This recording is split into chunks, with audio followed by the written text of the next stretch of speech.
Tonight, there are new questions being raised about a history of issues with the Camden County Sheriff's Office. It comes after one of their deputies shot and killed Leonard Cure, a man who spent 16 years in prison for a crime he did not commit.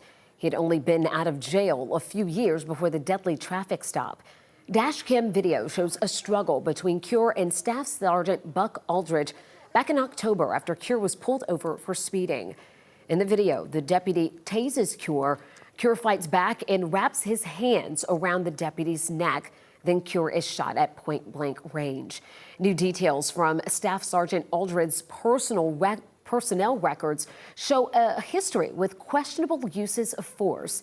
He punched a driver during a traffic stop last year, and he was fired by a Georgia police department in 2017 after throwing a woman to the ground during a traffic stop.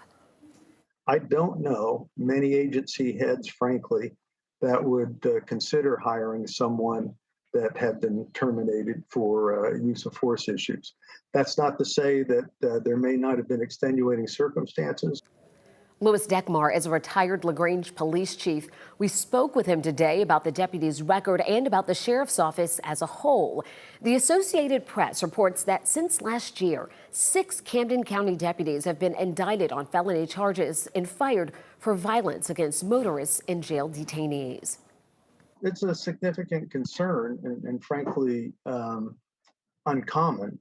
You know, we talked about selection, but that's only one component of the obligation of leadership that an agency has to the public.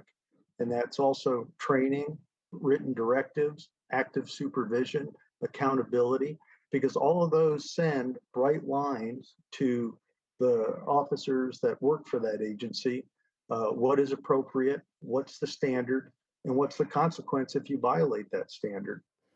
Dekmar says Staff Sergeant Aldridge was likely within his legal right to shoot Cure, but he also says this case and others should raise important questions about the department's de-escalation policies and what's being done to make sure those policies are being followed.